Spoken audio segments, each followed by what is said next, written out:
जय माता दी फ्रेंड्स, राधे राधे। चलिए फ्रेंड्स, आज बड़े दिनों के बाद थोड़ा सा अपने मन की बात करते हैं। फ्रेंड्स, आप सबको पता है आज सीता नवमी है। आज का दिन सीता नवमी के रूप में मनाया जाता है। माता सीता के जन्म के बारे में वैसे तो बहुत सारी कथाएं हैं, पर एक कथा जो माता सीता के जन्म की है वो मुझे बहुत अच्छी लगती है, क्योंकि उसमें बताया गया है कि कर्मा लौट के आता है। हम जो भी कर्म करते हैं वो हमारे कर्म आने वाले समय में हमारे सामने लौट के आते हैं। तो माता सीता की जो एक कथा मैं पढ़ रही थी आज, वो मुझे बहुत दिलचस्प लगी। उसमें बताया गया है कि राम जो माता सीता है वो रावण और मंदोदरी की पुत्री थी। तो जब ये माता सीता ने रावण और मंदोदरी के घर जन्म लिया तो रावण ने उन्हें समुद्र में फेंक दिया। और आप देखिए कि कितनी अच्छी बात है कि कहा जाता है कि जाको राखे साइयाँ मार सके ना कोई। तो जब रावण ने माता सीता को समुद्र में फेंका तो जल की जो देवी थी उन्होंने माता सीता को धरती माता को सौंप दिया, क्योंकि माता सीता को बचना था। तो उन्होंने उन्हें धरती माता को सौंप दिया।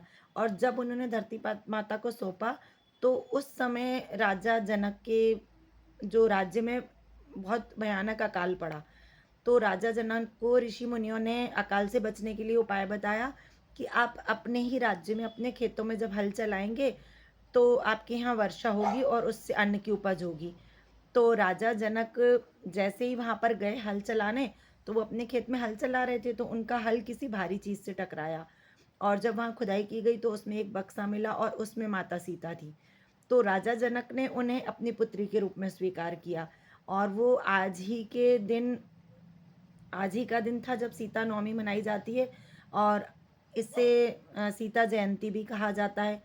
अब राजा जनक उन्हें अपने घर में लेके आए और उन्हें अपनी पुत्री की तरह उन्हें बड़ा किया। लेकिन रावण ने जो कर्म किया था उस कर्म ने उसका पीछा नहीं छोड़ा। रावण ने उन्हें पैदा होते ही समुद्र में फेंक दिया था। तो यही माता सीता थी जो आगे चल के प्रभु श्री राम से इनका विवाह हुआ।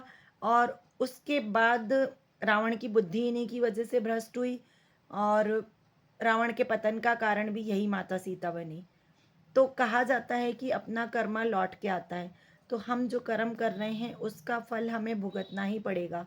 जब ईश्वर के ज़माने में सभी लोगों ने अपने कर्म भुगते, तो फिर हम लोग तो इंसान हैं, तो हमें भी अपने कर्म भुगतने पड़ते हैं। तो इसीलिए मुझे ये कथा बहुत दिलचस्प लगी कि माता सीता को उन्होंने फेंक दिया ये सोच करके कि मेरा इनसे पीछा छूट गया। लेकिन उनका कर्मा लौट के आया और वही माता सीता दोबारा से उनके पतन का, उनकी मृत्यु का कारण बनी। वरना रावण अपने आप में बहुत ज्ञानी था। उसके जैसा ज्ञानी ना कोई पैदा हुआ है ना कोई होगा। पर उसने जो कर्म किया था वो उसका कर्म लौट के आया। और जाको राखे साइयाँ मार सके ना कोई, तो माता सीता वहाँ से बच के आई। तो ये कहानी मुझे बहुत दिलचस्प लगी। तो आप लोग भी बताइए कि किस किस को पता है माता सीता के जन्म के बारे में। और बहुत सारी कहानियाँ हैं उनके जन्म की, बट मुझे ये कहानी बहुत अच्छी लगी तो आज मैंने आप लोगों के साथ शेयर की। और आप लोगों को भी अच्छी लगे तो मुझे कमेंट करके ज़रूर बताएं। राधे राधे, जय माता दी।